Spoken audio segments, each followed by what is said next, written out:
ایمو معاشره ایوا بدبختی ایوا بیماری چې ایمو معاشره کې اخلاقی دا بیماری نن زیاته هم دی هغه درویغ دی دی حد پرې زیاته شوي دی چې نن سبا معاشره کې خلق درویغو ته سره ګناه نه یایي نه چې د درویغ یوه ګناه دی حرامه دی پکار نه دی چې انسان درویغ وایي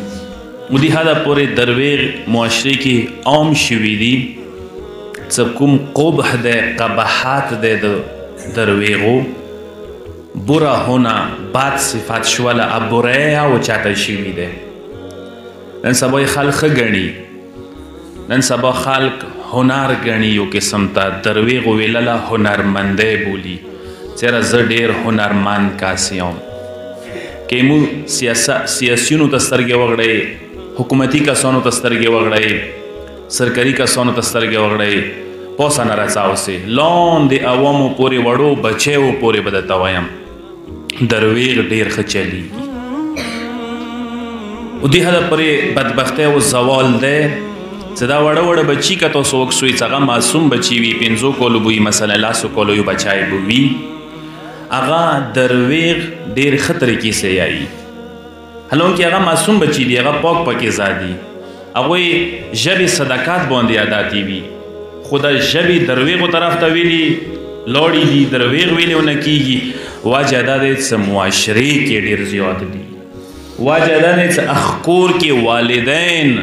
د دغه شي خیال نه ساتي چې بچیو په مخ کې درویغ کوله بچیو سه درویغ ویلله بچیو باندې درویغ زده کوله دا بد شی دی بد صفت دی کسی گناهان کبیرهونه حساب شوی دی درویغ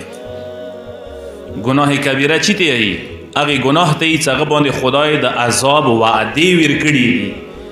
یقینا سزا درته ملويږي یقینا د دې شی یو عذاب دی شته دی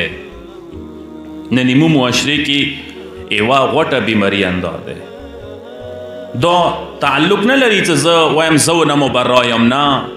زه نه مبرا نه یم تاو نه مبرا نه یې چې کوم فیل سره چوک تعلق لري هر یو فیل کې چلیږي دا درویغ هر یوې شعبې کې چلیږي دا درویغ و چوکې پروا نه کوي صداقت نن یادش بخیر فرسه کې وټکې دی یادش بخیر خاص مناوه چې خلکو رښتیاو باندې اعتماد کولو خلکو رښتیا ویله اوس درویغ خلق یا